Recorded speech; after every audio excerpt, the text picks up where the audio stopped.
Olá a todos e todas, mais uma terça-feira e hoje é um dia incrível, que é o dia do poeta e também da poetisa, né?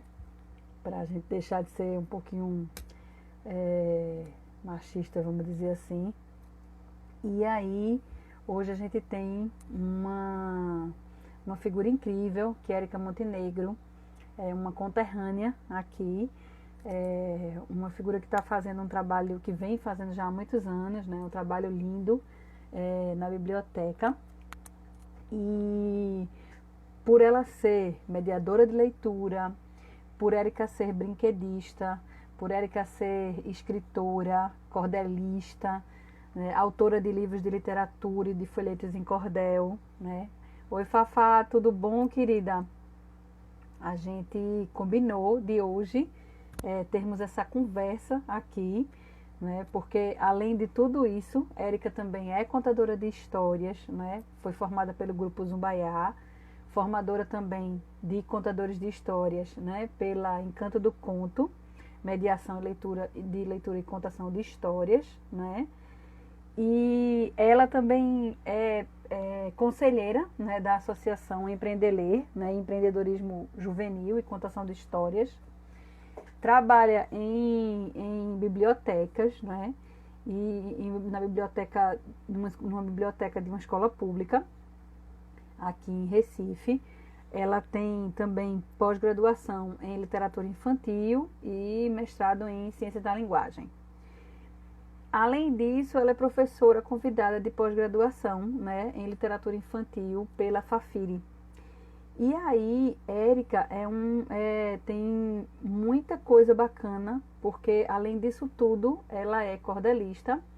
Inclusive hoje ela escreveu um cordel muito bonito no perfil dela, né, exatamente sobre essa vontade de escrever que os poetas, né, sempre trazem. Então, ela com muito carinho que a gente traz hoje, né, Érica, para a gente conversar um pouco sobre essa poesia popular, né, que é o cordel, que mantém-se ao longo dos tempos, vamos dizer assim, e traz em seu cerne, né, a alma nordestina, traz em seu cerne o bom humor que a gente tem, traz em seu cerne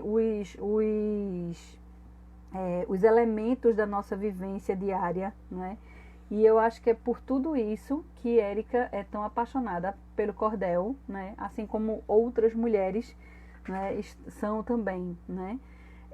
Oi, Luciene, tudo bom? Ana Paula, Eduardo Prota, tudo jóia? E aí a gente vai trazer ela hoje com muita gratidão, né, para poder ela compartilhar um pouco isso que ela vive todos os dias, né? E aí, Érica, ela vai conversar um pouco com a gente sobre vários aspectos, né, da literatura, né, popular nordestina, o cordel. Ela vai trazer um pouco essa diferença entre poema, poesia e poética, né, como é que isso se mistura, né? Vai trazer também essa importância da poesia para a vida das pessoas, né? Porque o cordel ele trata de uma maneira muito singular, peculiar, de uma maneira muito oi, Érica, tudo bom? De uma maneira muito bonita, né? Né? No dia a dia, né? E aí a gente vai conversar mais, né? Aprofundando aí. Oi, querida! Tá me ouvindo bem? Tô ouvindo super bem. Ótimo. Tava contando aqui toda a sua trajetória, né? Por que que a gente convidou uma poetisa, uma mulher, né? Uma cordelista hoje para o dia, né? Do poeta, né? Que na verdade devia ser o dia do poeta e da poetisa, né? Eu já falei logo, eu já botei logo poetisa na história. Né? Boa noite, Fabiana. Gratidão pelo convite. Uma honra estar aqui conversando com você. É uma honra receber você, né? Com esse bom humor sempre, esse sorriso nos lábios. Ainda mais para a gente falar sobre cordel, né? Aí é comigo, adoro. E aí, mulher, qual é a diferença entre poema, poesia, poética? Por que isso é tão importante na vida da gente? Eu acho que uma das coisas mais importantes da vida da gente é a palavra, né? Na verdade, sempre que eu vou falar sobre cordel, na verdade, eu começo falando sobre a palavra. E aí a gente pensa na palavra como algo relacionado à nossa constituição, né? A gente se constitui na palavra e a gente se constitui naquilo que é mais significativo, que é a palavra do outro. E aí a gente tem a poesia como a representação dessa palavra afetada, né? Que eu sempre costumo colocar essa questão do afeto, né? Porque eu acho que é uma das grandes diferenças da poesia para outros textos, para outros gêneros, é essa questão dessa relação direta com a afetividade. E aí, quando eu penso no afeto, eu acabo colocando algo que é muito caro, né? Que é muito bonito, que é muito simbólico, que é exatamente a coisa do sentimento, né? E eu costumo explicar essa diferença de poesia, poema, poética, sempre pelo mesmo exemplo, porque fica muito claro, né? A poesia é uma coisa que está na vida da gente todo dia, né? Se eu olhar, por exemplo, para o meu trabalho, tem dia que eu saio de casa só com o cabelo amarrado aqui para trás, sem um batom, procurando as coisas arretadas, desorganizadas, mas tem dia que eu saio pintada, eu saio com a flor no cabelo, eu saio com uma pulseira. Então a poesia está nessas pequenas coisas, né? Está naquilo que eu trabalho, nas coisas do cotidiano, em que eu ponho o meu afeto, meu sentimento, e ela é a embalagem, né? É a beleza que a gente põe nas coisas. O poema é o gênero literário. E aí, como todo gênero literário, eu tenho uma estrutura que é relativamente fixa, né? Por que eu digo relativamente? Porque dentro do gênero poema eu vou ter outros subgêneros, né? Ou vou ter, como outras pessoas chamam, que é um gênero próprio, não é subgênero. Por exemplo, a literatura de cordel é um gênero, é um poema, é. Por que ela é poema? Porque ela tem, a literatura de cordel, ela tem verso, tem rima, tem estrofe, então ela reúne essas características para ser poema, mas ela tem as suas características próprias, que é exatamente a forma fixa. E aí a gente tem um grande estudioso da literatura, que é o Aderaldo Luciano, da literatura de cordel, que ele diz que esse respeito à forma fixa do cordel é o que fez a gente ter esse cordel tão identitário que a gente tem hoje, né? Daqui a pouco a gente vai falar sobre isso. Já a questão da poética é um outro elemento que não necessariamente o poeta vai se preocupar com ele, não conscientemente, na verdade, né? Mas quando a gente vai escrever, por exemplo, quando é aniversário de uma amiga, ou quando eu quero dar um presente a alguém, eu dou aquilo que eu gosto mais, é poesia, né? Então eu escrevo, e na hora que eu estou escrevendo, eu não estou pensando se o texto vai ter qualidade, se o texto... Quando eu digo eu vou escrever cordel, aí sim, aí eu me preocupo de estar com a rima certa, no lugar certo, a quantidade de versos certo na estrofe. Mas quando é uma poesia mais livre, um gênero que não tenha toda essa rigidez, eu não vou estar me preocupando se tem qualidade. Não, a gente escreve. O afeto, né? Esse afeto que eu estava colocando, ele chega mais forte e a gente escreve e vai embora, né? Então, a poética é a área de estudo, né? De se preocupar com a qualidade desse texto que está chegando. Eu até anotei uma coisa aqui que eu achei interessante, que é a questão das ideias do artista, na verdade, mas pensada pela ótica da análise, não somente pela questão do afeto, né? Então, a gente tem esses três elementos aí que se reúnem que, aliás, a poética é muito antiga, né? Quando nem se pensava que a gente teria tantos gêneros relacionados à poesia popular como a gente tem hoje, a todos os gêneros ligados ao poema enquanto gênero textual, né? Então a gente tem esse tripé, né? A poética, que é esse cuidado com o texto, a análise dos textos. Então a gente tem, por exemplo, o pessoal que se utiliza da poesia para estudar para a academia, está estudando a poética. A gente tem o poema, que é o texto em si, e a gente tem a poesia como um elemento abstrato. E aí, o exemplo que eu sempre dou veio da minha gestora da minha escola, que ela chega, ela é bem mulher, é um grandão assim, fala com todo mundo, e quando ela chega bem brava, ela diz, hoje eu estou sem poesia, e a gente já entende. A gente já entende que é melhor não cutucar. E eu disse para ela uma vez, eu disse, você me deu uma lição que eu nunca mais vou esquecer o que é poesia, né? e a gente brinca com isso, porque ela é uma mãezona, assim, uma pessoa que acolhe todo mundo, mas é a forma dela de dizer, hoje eu não estou tão legal assim, né? Então eu acho que é um exemplo muito claro do que a gente chama de poesia. E tem um outro exemplo que eu acho que é muito importante também para a gente pensar, que é quando eu pego um texto que olho que ele está dentro de a métrica, está dentro da rima, mas ele não me diz nada. É um texto que não me diz nada. Então, por exemplo, a Eguinha Pocotó. Nas oficinas, quando eu dou esse exemplo, todo mundo morre de rir. Mas a Eguinha Pocotó tem a estrutura de poema, a métrica bem respeitadinha ali. Tá tudo certinho, mas não tem poesia. Aí uma vez uma professora falou, tem poesia, a bichinha, vou mandando um beijinho, eu falei, meu amor, aí é outra qualidade de poesia. É forçado demais, né? Aí é muito. Olha, só registrar aqui um monte de gente querida, a doutora Paola Torres, uma médica maravilhosa, comemorando o dia dobrado hoje, né? Que teve o dia do médico recentemente, e uma poetisa incrível. Tem um monte de gente um monte querida. de gente aí colocou, Érica, minha conterrânea, acho que Cal colocou, aí Renata botou boa noite, que eu acho que você conhece ela do brinquedista, né? E Beth também colocou boa noite. E aí, qual a importância dessa poesia na vida das pessoas? Veja, é porque a gente tem uma mania de dizer, quando a gente pensa na questão editorial, por exemplo, o gênero poema é o que menos vende, né? Quando você chega com um livro, uma editora, para mostrar o livro, para publicar, quando eles olham que é poesia, eles já recuam. Porque as pessoas acham que a poesia é só a rima, que é só o texto para quem está apaixonado, né? Tem até uma das questões que você colocou para a gente conversar aqui, que eu falei, que legal, porque aí a gente vai poder falar que é da relação entre humor, literatura e poesia sempre. Não necessariamente. Eu posso ter poemas profundamente tristes, né? Mas eu posso ter poemas profundamente alegres. Então, a poesia está na vida da gente todo dia, né? Tem parece aquelas frases meio clichês que a pessoa decora para falar em todas as lives, mas é porque até hoje eu não achei nenhuma melhor do que ela, que é do poeta Murilo Mendes. E uma vez ele disse que a poesia não pode ser um luxo para alguns iniciados, ela tem que ser pão cotidiano. Quando a gente escuta um poeta dizer que a poesia tem luxo, não pode ser luxo, que ela é pão cotidiano, a gente fica se perguntando, será que todo mundo tem noção disso? Né? Porque, por exemplo, as pessoas acham que, por exemplo, música não tem poesia, que música não é um poema, né? E quem é hoje na nossa sociedade que vive sem música?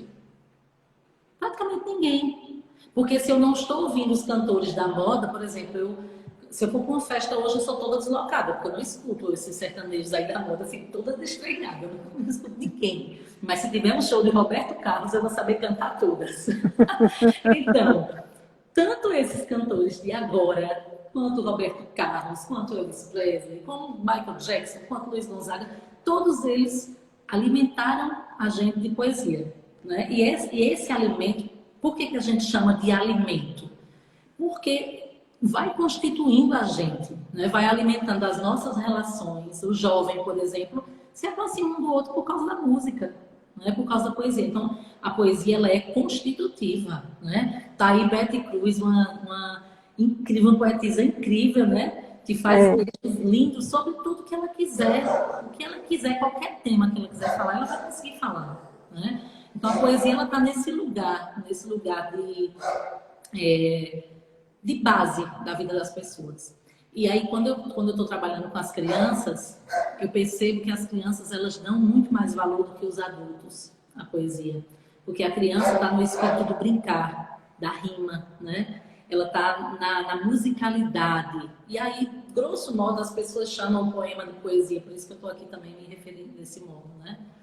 Mas eu acho que para a vida da gente ela é estruturante. E ela é estruturante nas relações de amizade que a gente estabelece a partir dessa música do cotidiano. Ela é estruturante nesse lugar de quando a gente precisa dizer alguma coisa para alguém que a gente gosta muito, a gente vai lá e procura um poema ou procura um texto poético, que isso é uma coisa muito importante, né? O texto poético tem tanta poesia quanto os versos e a rima, né? Então, nesse movimento, eu acho que a gente acaba consumindo muito mais poesia do que acha que consome. Muito E mais. assim, é engraçado como boa parte dos professores e das professoras de educação infantil, principalmente, eles acham às vezes que não conseguem trabalhar, né? Pois é.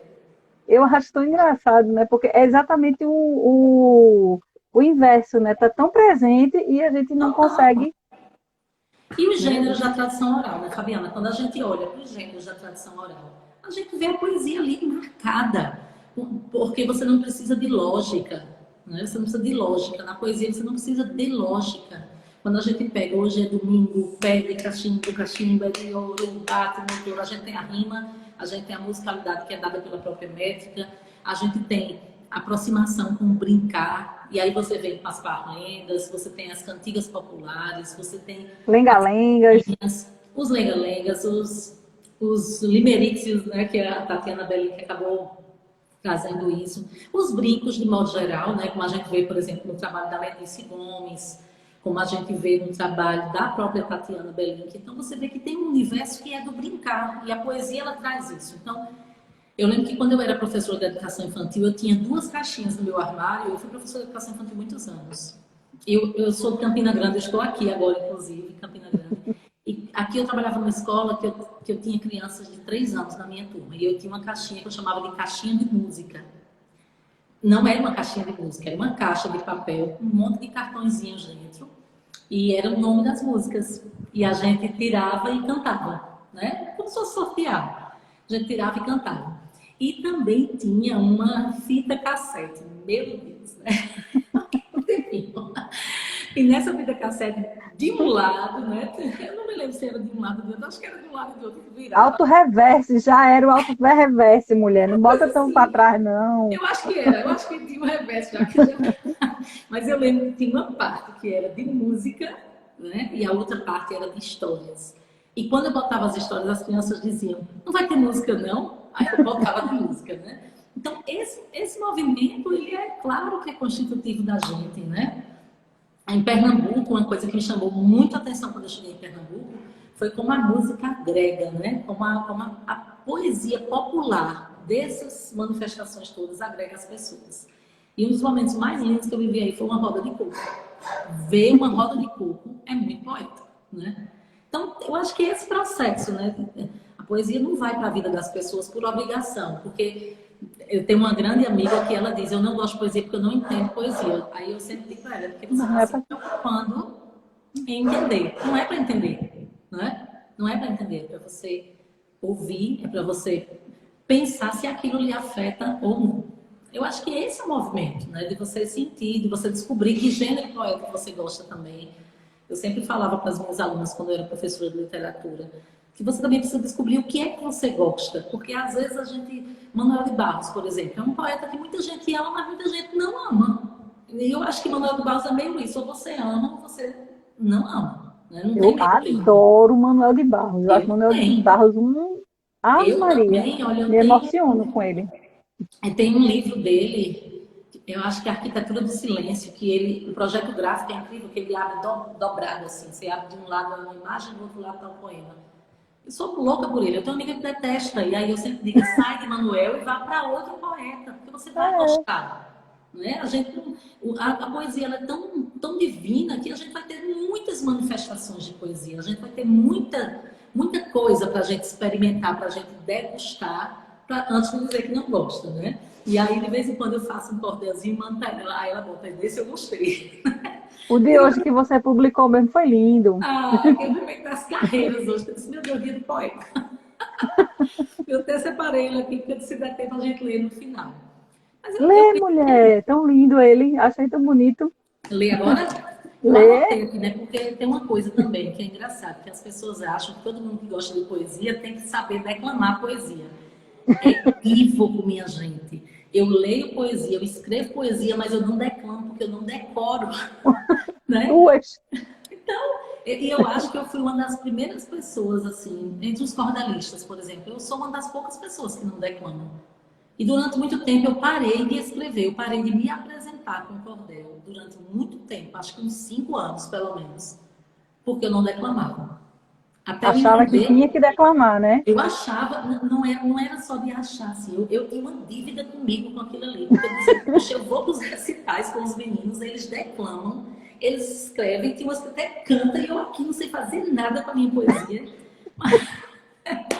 Aí foi aí que eu falei, não, veja, são habilidades distintas, né? Eu não sou obrigada a declamar, eu posso ler, né? Pois é, o Fafá Recife está aí dizendo, né? É, Do poema, da interpretação. Pois é, o poema já é tudo.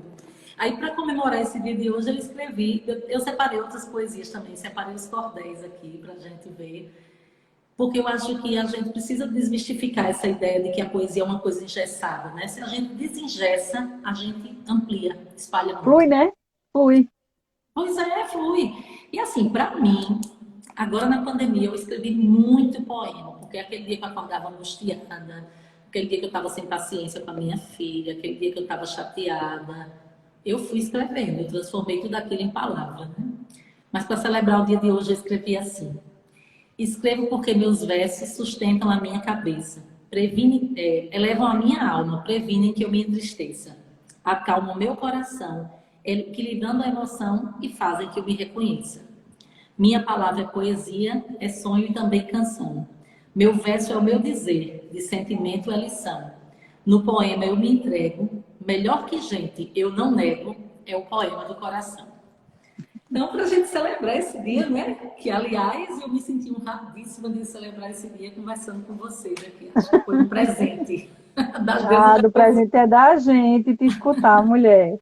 E por que que esse cordel é considerado literatura, mesmo sendo popular, lindo, maravilhoso? Então, essa é uma grande discussão, né, que a gente trava permanentemente. Porque, veja, eu vou aproveitar o espaço para falar um pouco sobre a questão do cordel enquanto gênero, né? O que é que acontece? A gente tem. Deixa eu pegar um aqui. A gente tem a literatura de cordel cercada de um aspecto histórico muito forte, né? A gente tem uma vinda de um avô do cordel que a gente tem hoje, um parente desse cordel, porque o cordel que a gente tem hoje não é o mesmo que os portugueses trouxeram, não é. A gente tem hoje os nossos folhetos, como a gente tem hoje no Brasil, não são conhecidos em Portugal. Ninguém conhece assim. Né?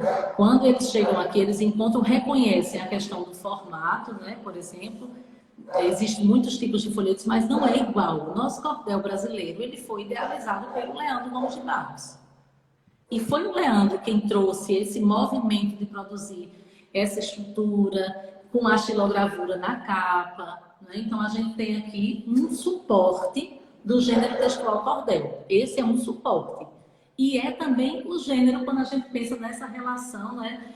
Isso é uma das coisas que eu quero estudar, inclusive, porque a gente vê uma das coisas que eu quero estudar no doutorado, que é estudar a relação do folheto como suporte, mas também como gênero em si, no sentido de que a gente tem outras coisas que a gente só vai encontrar no folheto. Não é? Porque uma coisa é pegar o folheto aqui com a xilogravura, com uma coisa que era muito característica do cordel, que era o acróstico aqui atrás, ó, com o nome do cordelista, e que hoje a gente praticamente não faz mais. Eu mesmo faço pouquíssimo, pouquíssimo. Uma ou outra que tem. Esse aqui eu acho que é um dos poucos que tem. Então, quando a gente pensa nisso tudo, nessa estrutura, nessa organização, nessa reunião de gêneros, a gente tem folheto de cordel, ou a gente tem a própria literatura de cordel que pode estar sendo ali declamada. E a gente tem riqueza cultural, né? Não só nordestina, porque a gente tem lá muita gente que está lá em São Paulo que faz cordel, a gente tem gente que está em Manaus fazendo cordel, então é identitário nordestino, mas não é só do Nordeste. Né? Não é mesmo. Fabiana, vou fechar uma janela aqui. Tá. Oi, Mônica, saudade de tu, vice. Eu vi que você colocou uma mensagem aí pra gente, viu? Obrigada, Flor. Saudade de tu também. Voltei, acho que melhora o som agora. Então, aí a gente tem essa manifestação toda, esse cuidado, né, com o texto, a gente tem a estrutura fixa, a gente tem todo o contexto sociocultural. Então, é a literatura, sim, e um grito dos cordelistas hoje é que a gente levante a bandeira de que Não é cordelzinho, não é literaturazinha, não é folhetinho, né? É patrimônio. Cordel é patrimônio. E se é patrimônio, é porque é rico. E ninguém concede o título de patrimônio a uma coisa que não é boa, né? Agora, o que acontece hoje com a literatura de cordel é que a gente tem muita gente produzindo cordel hoje. Eu acho que nunca se produziu tanto cordel quanto se produz hoje. Primeiro pelo acesso à tecnologia, a pessoas que vão ensinando a fazer cordel. Eu mesmo ensino a qualquer pessoa, não tenho nenhum apego a essa arte, né, comigo. Tem muita gente, todo mundo, todos os cordelistas que eu conheço, os meninos ensinam sem nenhum problema. A gente tem curso de cordel online, a gente tem as meninas, eu digo as meninas, na verdade, mas todos os cordelistas, fazendo esses intercâmbios, fazendo oficinas. A gente tem, por exemplo, em Pernambuco, o Edgar, que faz oficinas, inclusive nos presídios, e resgata a vida das pessoas através da arte da palavra. Então, eu não posso dizer que uma coisa dessa não é literatura, não é? Agora, uma outra coisa que eu acho que é fundamental é a gente pensar que cordel não é artesanato. Não é? Porque onde é que eu encontro cordel? Eu encontro cordel. Ó, a Aninha Ferraz aí, a rainha da literatura de cordel do Nordeste é essa mulher, porque ela é a única mulher que comanda uma gráfica, uma cordelaria, que é a editora Coqueiro, na verdade, né? Então, a gente tem esse grupo de pessoas trabalhando para produzir uma coisa que é mais que artesanato. Artesanato é uma coisa riquíssima, meu profundo respeito aos artesãos, mas é uma outra coisa. É literatura, diferente. Não estou aqui diminuindo o artesanato absolutamente. Eu só estou dizendo que a gente não pode dizer que folheto de cordel é um produto de artesanato. Não é. É arte, é muita coisa junta para poder chegar nessa produção. Então, a gente vem hoje levantando essa bandeira para que as pessoas entendam que o folheto de cordel ele precisa ser olhado. E aí a gente vai ter outros elementos também, né? A gente vai ter, por exemplo, a literatura de cordel em livro. Recentemente eu recebi um pedido de autorização para publicação de um trechinho no meu folheto Baile da Girafa, num livro didático de uma editora nacional. Eu fiquei felicíssima, porque eu acho que é um reconhecimento, é importante isso. Mas é uma luta, a gente precisa estar o tempo todo dizendo, olha, presta atenção, não é só em agosto, não é só no folclore, exatamente, a Aninha acabou de colocar aí, né? Não é só em agosto, não é só no mês de junho, não é só no Nordeste, é literatura. É uma outra manifestação literária, é um outro gênero literário, na verdade, né? Ela até colocou antes que o meio acadêmico ainda precisa ter um olhar diferente, né, para nossa literatura, né?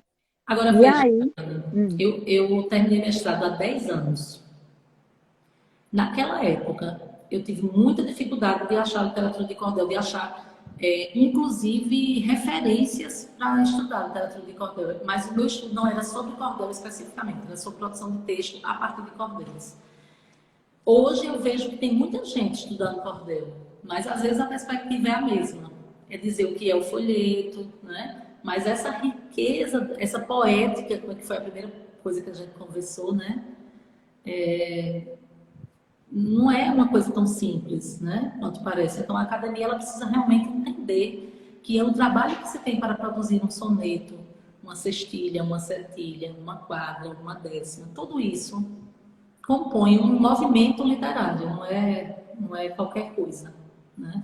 Não é pouco, na verdade, não é pouco. E parece simples, mas não é, né? É assim, né? Veja, como é que eu faço com as crianças? Eu começo trabalhando com as crianças na perspectiva da paródia. Com as crianças, eu trabalho com paródia primeiro. Porque até eu estava conversando com a Veraldo um dia desse, ele dizendo, olha, quando você vai trabalhar com criança, a quadra, ela é preciosa.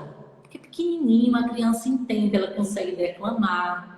Né? Então, eu começo com as crianças na perspectiva da paródia, de trabalhar com elas exatamente esse sujeito que pode produzir algo a partir daquilo que já está aqui, porque a métrica dá uma sonoridade para a gente. Né? Eu tenho, aqui na minha mão, eu tenho 15 folhetos. Tem uma música de Jorge de Altino, que chama Fazenda Santo Antônio, que na verdade tem um parentesco com uma canção muito antiga chamada Canção do Lenço, que faz um aboio. que eu posso pegar qualquer folheto desse e cantar, qualquer um. Eu posso pegar aqui o Vale da Girafa, por exemplo.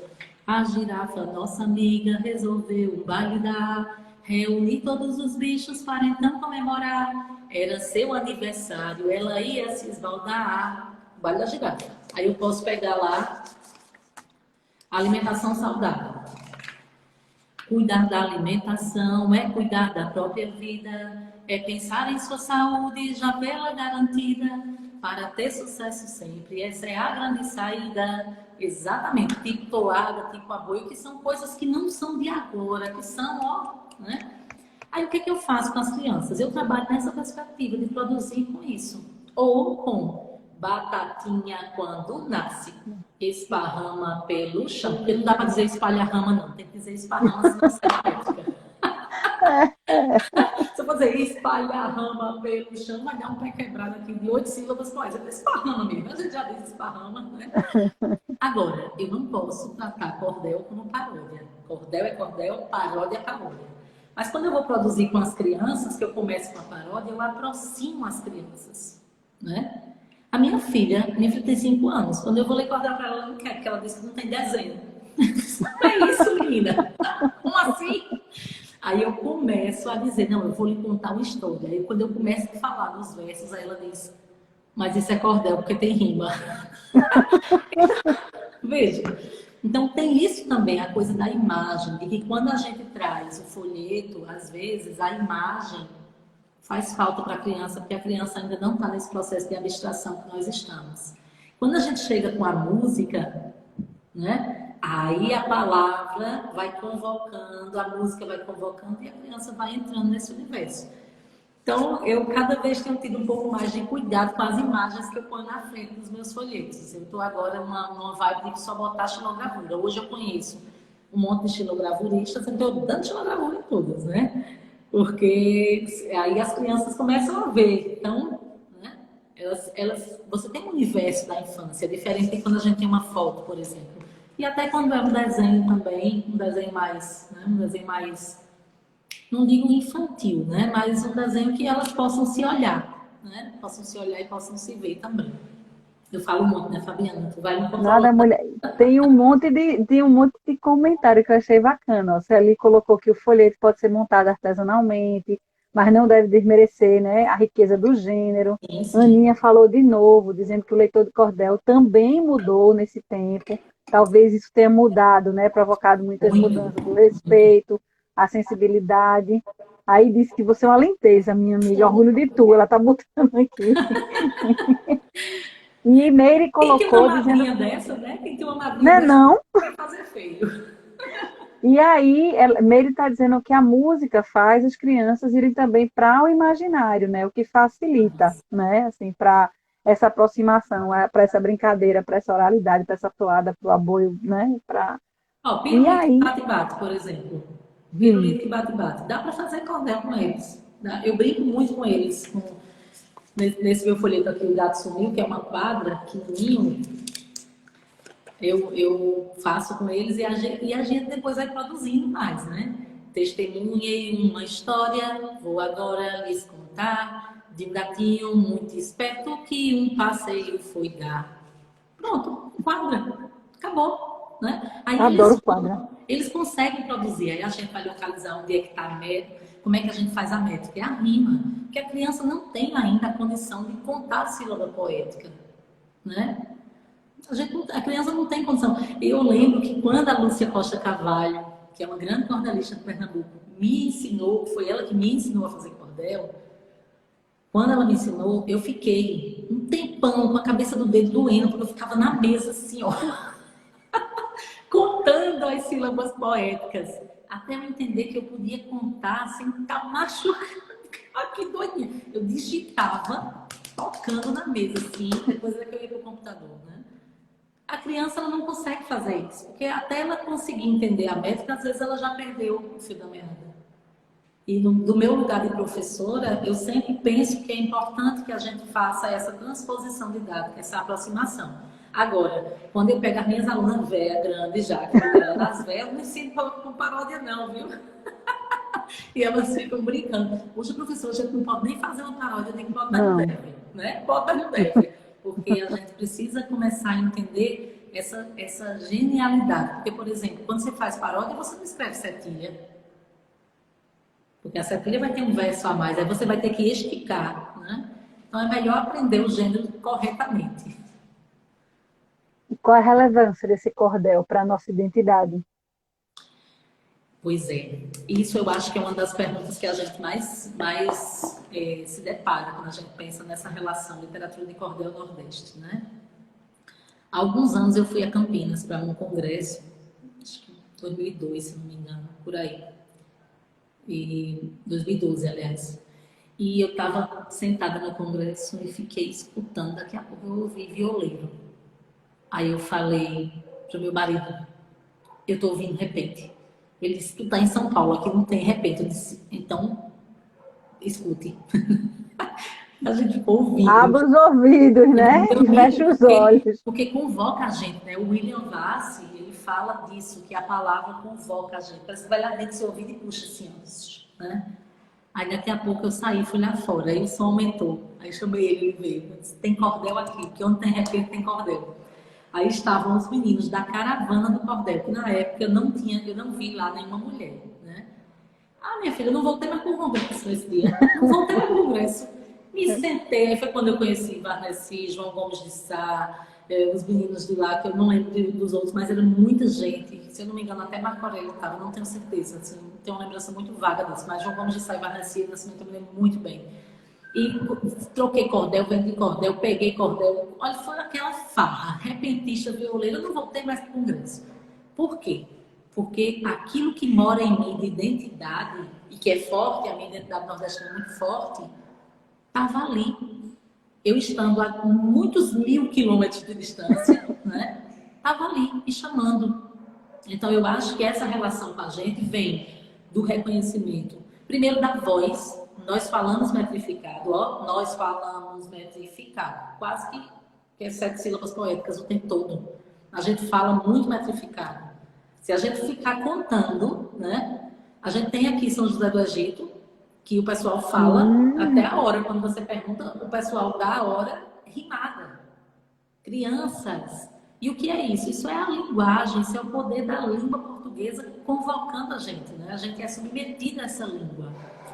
E aí a gente tem uma literatura que fala das coisas da nossa terra, né? Então a gente tem, por exemplo, hoje, se eu for para qualquer lugar do mundo e alguém lê um cordel para mim falando sobre maracatu, eu vou chorar.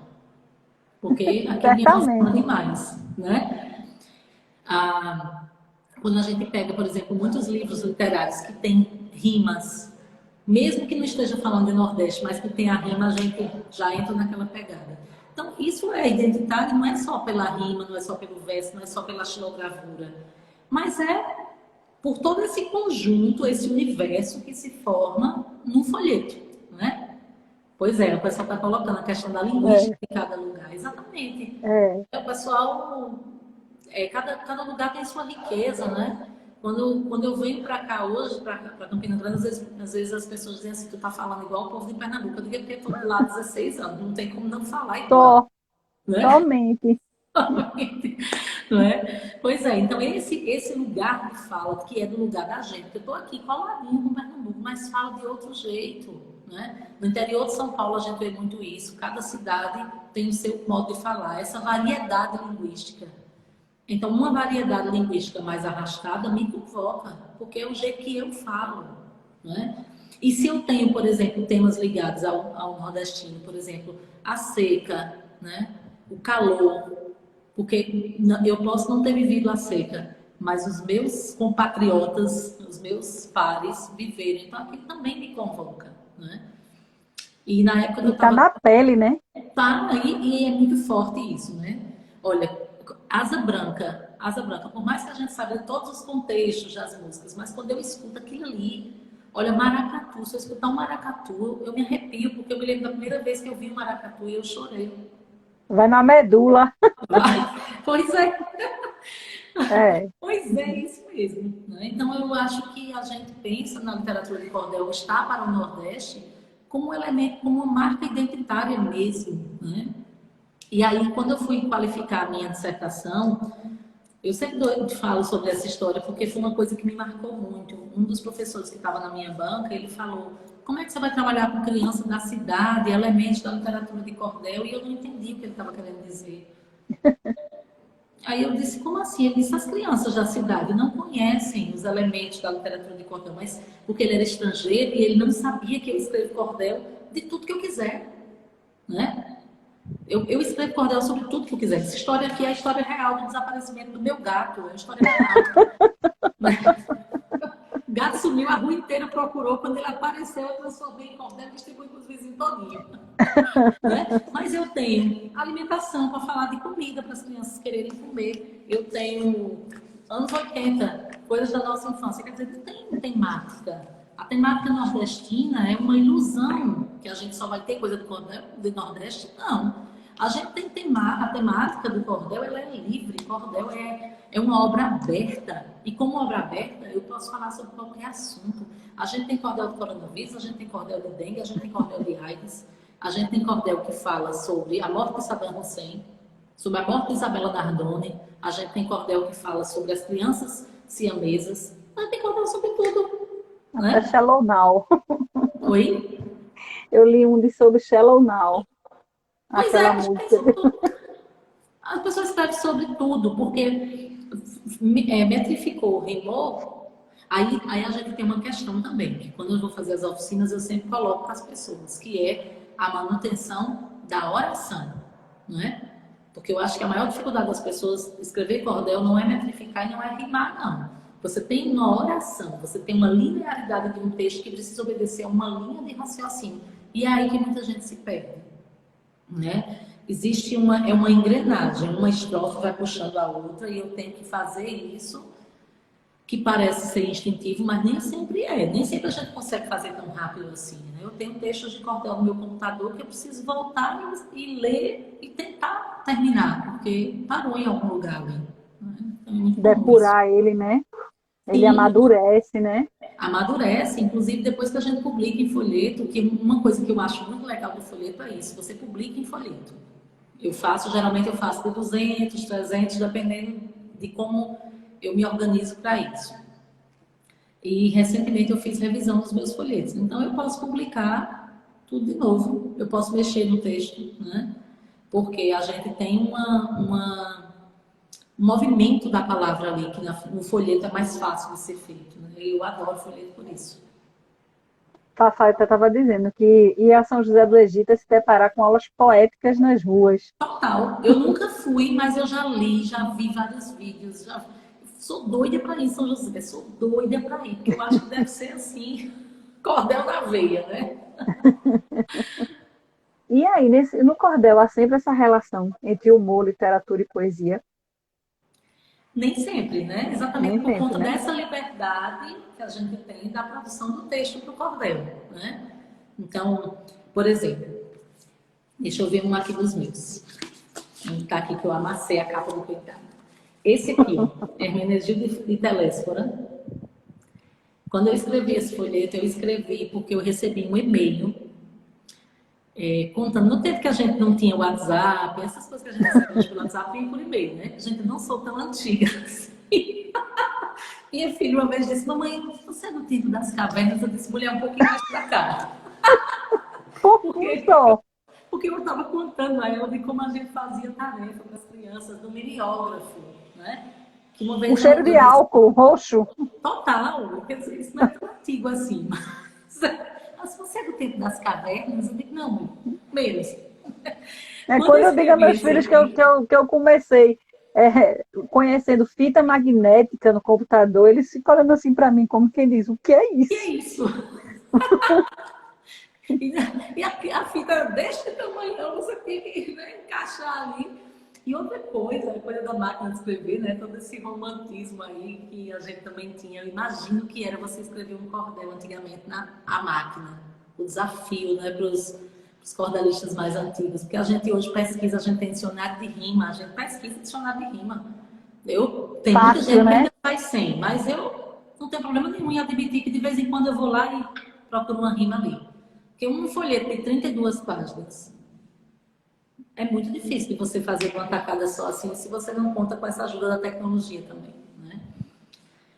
E esse folheto aqui que eu estava contando, eu escrevi de uma história que eu recebi por e-mail, que é a história de uma mulher, de um casal, na verdade, e ele promete, e ele faz ela prometer que quando ele morrer, ela vai enterrar toda a fortuna com ele.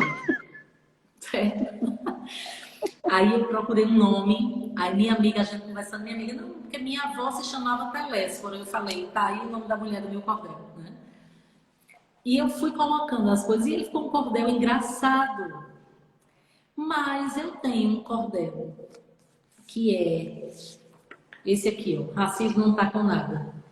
Que tem coisa aqui que não tem nada de engraçado, não tem nada de humor, né? Quando a gente escreve, por exemplo, a história da Isabela Nardoni, tá lá, eu acho que foi Evangelista, se eu não me engano, que escreveu, não tem nada de humor. Então, essa relação de humor existe em alguns gêneros da literatura de cordel, por exemplo, os cordéis de gracejo. E aí a gente também vai repensar o que é humor. Porque, por exemplo, colocar a mulher na condição de inferioridade, para mim, não é humor. Né? Rir da cor da pele do outro, para mim, também não é humor. Rir da condição social do outro, do pobre. Eu não gosto muito de piada. Eu sou uma pessoa que eu sou meio avessa à piada. Eu quase não conto piada. Não gosto de ouvir piada.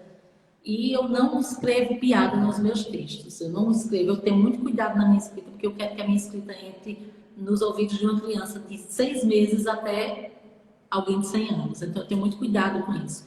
E aí, a escrita da literatura de cordel, parece que algumas pessoas ainda têm essa ideia, né, de que tem que ter humor. Não necessariamente, porque depende da temática que eu escolhi para produzir ali. E às vezes é bem complicado, né? Totalmente, né? Porque você escreve para o mundo. Gente, a gente não tem controle de quem é o nosso leitor. A gente não tem esse controle. E me diz uma coisa, como foi que começou essa paixão pelo cordel? A minha paixão é Campina Grandense, né? O meu avô, quem está assistindo que é Campina Grande deve dizer esse adjetivo pato aí tá errado.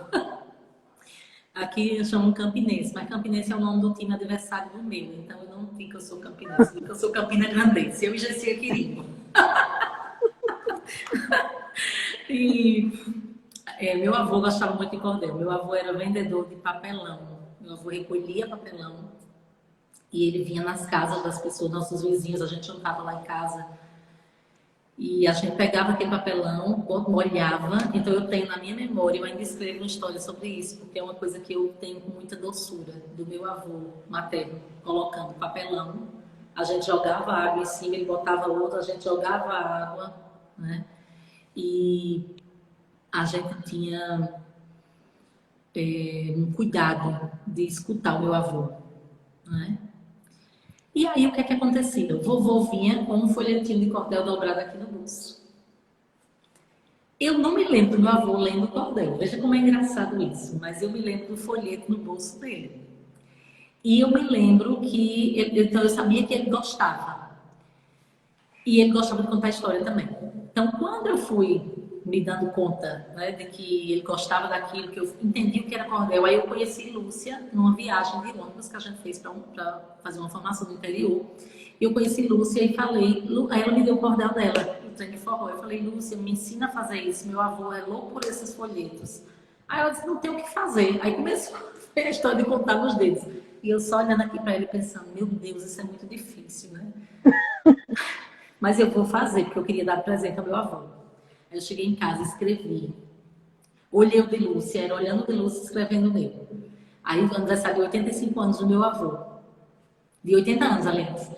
Aí eu fiz o cordel, agora não lembro mais ainda. Fiz o cordel, li, todo mundo sabe dessa história, que eu matei um tio meu que estava lá da festa. Eu botei que meu tio tinha morrido e ele estava lá, vivinho da Silva, sentado numa cadeira. Então, minha história do cordel começa com assassinato, né? Eu já matei o nome. E aquilo eu fui fazendo, fui contando com a ajuda de cordelistas muito gentis, muito generosos, os meus amigos cordelistas, né, são muito generosos, os meninos, assim. Graças a Deus, eu nunca tive problema de pedir ajuda. Então, por exemplo, o Meca Moreno, ele sabe que é Deus no céu e ele na terra do cordel. E eles foram me ajudando, me orientando, eu fui escrevendo, fui estudando, né? A gente já tinha na internet esse acesso à informação. E aí eu comecei a escrever. Então hoje eu não sei mais quantos folhetos mesmo, acho que mais de 40, mas eu escrevo cordel todo dia praticamente. Às vezes alguma coisa, alguma besteira no grupo da família, eu ainda faço um versinho e boto lá para tirar onda com os meus primos e tudo. Então eu acho que é isso, quando você gosta, né? Eu fui muito capturada pela poesia. Capturada E pela, mesmo. e pela delicadeza do seu avô, né? Ah, total. Mas meu avô era a pessoa. Minha mãe hoje estava me contando que ele fez um brinquedo para ela e minha tia. Minha mãe tem 71 anos. Ela estava me contando que ele fez um brinquedo para ela e a irmã, feito um carrossel. Gente, eu estou falando de coisa de 60 e tantos anos. Um homem naquela época que se preocupava em brincar com os filhos. Né? Então era um homem muito generoso. E era um homem muito inteligente, que aprendeu a ler com cordel. Porque ele não chegou aí a frequentar a escola. Ele ia para a feira, via o cordelista lá declamando, fechava o folheto para poder vender, ele comprava, levava para casa. Se lembrando do que o cara leu lá na feira, ele lia o folheto e aprendia a história. Então era Eita, a palavra arrebatando mesmo, né? totalmente, totalmente. E era um exímio contador de histórias que era hilário. A gente morria de rir, a gente fazia roda de netos ao redor dele para ouvir as histórias. Então foi um presente da minha vida, assim, meu avô. Tem uma pessoa que, na verdade, o perfil é loja 220 volts. Aí ela está fazendo o comentário aqui, que também não gosta de piada, mas que dizem que ela não tem humor, né? Exatamente porque ela não gosta de piada. E que a maioria das. Ele colocou oiadas, mas eu não sei se Eu é. acho que é Eu não entendi, piadas, eu acho que na hora de digitar, né? né? São para desmerecer alguém, alguma coisa. E aí Pois ele coloca é. exatamente que. Eu aprendi isso, sabe que a gente, isso é uma coisa que você escuta uma pessoa falar uma vez e você nunca mais esquece. Eu sou pedagoga e o coordenador do meu curso de pedagogia aqui na Universidade Federal de Campina Grande disse isso numa aula e eu nunca mais me esqueci. Isso tem mais de 20 anos. Eu nunca mais me esqueci. Ele disse: a piada sempre ri de alguém. Né? E aí, é claro, aí você diz: ah, você nunca contou a piada? Conto. Eu conto a piada da mulher que tá, o marido morreu com medo que ela descobriu um monte de coisa. Aliás, tem uma história lá invertida que quando ele vai entrar no céu, ela tem que soletrar, ela manda ele soletrar uma palavra e ela muito delicadamente manda ele soletrar Arnold Schwarzenegger, senão não entra no céu. Boazinha! Isso aí. Aí a minha amiga diz: mas isso é piada de invertido, você inverte aí o humor. Não, veja, é diferente, né? A gente não está reduzindo ninguém, a gente não está colocando ninguém num lugar de inferioridade. Isso de fato é uma brincadeira. Então, são pouquíssimas as piadas que eu conto. E nos meus textos, menos ainda. Contei essa de Telésfora, né, que faz o marido prometer que ela vai enterrar e ela enterra. Ela enterra. Vou só adiantar para vocês que ela enterra com ele, mas não vou dizer como. Só que depois está tudo com ela de volta. Né? E aí a gente vai fazendo essa coisa do humor, mas sem colocar o outro numa condição de inferioridade. Né? E aí comentaram também, viu? Celi comentou lá que é uma presença viva esse seu avô, né? Total, até hoje. Até hoje, de vez em quando. E ele morreu na véspera do meu aniversário. Foi assim, Ei, uma porrada, assim, sabe? Mas foi um dos meus aniversários que eu me senti mais amada. Porque as pessoas, quando chegavam, celebravam o nome dele. Então, para mim, aquilo foi tudo. Era uma criatura incrível. Meu primeiro cordel foi escrito para ele. Né? E eu tenho até hoje, cheio de erro, minha gente, cheio de erro. Mas guardo muito carinho. Glória disse que também não entende piadas. Pois é, né? Tem esse universo.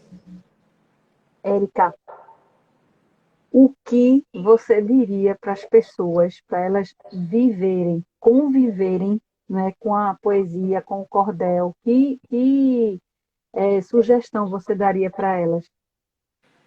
Ah, eu vou dizer o que eu faço, né? Assim, Tá. veja, eu não tenho tempo. Muito tempo. Meu tempo é muito escasso, porque eu tenho uma criança pequena, eu tenho 2 empregos e eu procuro fazer meu trabalho com muito cuidado. Ainda tenho a escrita, ainda sou dona de casa. Então, gente, boa, né? Não tem muito tempo. Mas na cabeceira da minha cama estão Adélia Prado, Ferreira Goulart e Cecília Meirelles. Tem dia que eu abro, né? Tem dia que eu abro, olho assim e leio Ferreira Goulart. Tem dia que eu não tenho condição de olhar para Ferreira Goulart, mas aí eu me lembro de Cecília, não é? Então eu acho que como poema é uma coisa curta, a gente tem muito poema curto, você nunca vai poder dizer eu não tive tempo de ler. Você não lê se não quiser, né? Você não vai ler se não quiser, porque o tempo de ler uma página é muito pequeno, né? Muito pequeno. E eu sempre penso que a gente, pronto, esse aqui, ó, esse é um livrinho de cabeceira, é meu, um livro de cabeceira. Na verdade, tem texto meu aqui, mas tem texto das minhas colegas. De vez por outra, ele tá lá em cima da minha mesinha, ou embaixo do meu travesseiro.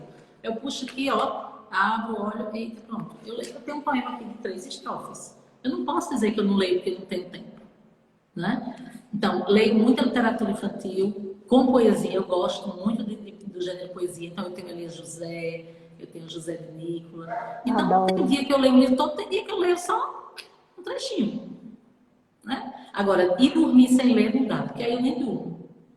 Então, bota na cabeceira, pega um livro de crônica, por exemplo, também, para quem não gosta muito da poesia, que eu acho que é muito importante a gente também respeitar esse lugar do outro, esse ouvido do outro, que ainda não foi conquistado pela poesia, né?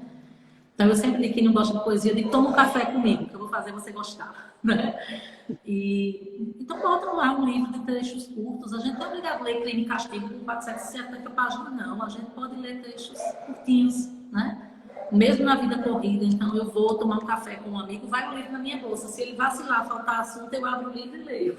Então, não tem perigo de não ter poesia na minha vida. Tá todo dia lá. Érica, querida, você pra gente é um poema, é uma Oh, verdadeira poesia. Foi um encontro delicioso, delicioso mesmo. E agradeço muito, muito, muito, de verdade, viu? eu tenho um poeminha para encerrar. Dá tempo? Claro, dá sim. Acho que dá, né? Uhum. Eu Tem um poeminha que eu acho que é bem apropriado do que a gente está falando daqui, né? Da poesia, que é Minha Receita de Vida.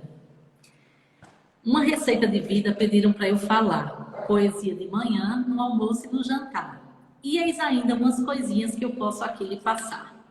2 doses de sorriso, 10 de solidariedade, uma colher de carinho e mais 3 de liberdade, para você tecer sua vida e ser feliz de verdade. Uma família e amigos para poder desabafar, e a recíproca, é claro, poder se observar, um bichano ou um cachorro para poder afagar. Junte um pouco de estudo com um pouco de trabalho, um diazinho de chuva, um bom vinho, um agasalho, uma rede de varanda e o aspecto de orvalho. Depois um pezinho quente para poder aquecer, um bom livro, meia luz para o sono só descer, e minha receita de vida é essa, deixe transparecer. Tá nesse Coisa livrinho linda. aqui. Pois é, coisa simples, né? Poesia é isso. Poesia não é um livro. Poesia é a folhinha que eu acho na cabeça de uma criança quando eu chego na rua, por exemplo, né? São coisinhas Uhum. pequenas, mas muito preciosas. Pequenas felicidades. Como você, minha amiga, adorei, achei lindo. Você trouxe uma leveza, a leveza da poesia, o carinho, o Que acolhimento da bom. poesia na vida da gente. Foi ótimo esse dia do poeta, da poetisa com você. Gratidão. Um presente. Tudo de bom. Obrigada. Beijo, querida. Tchau, tchau.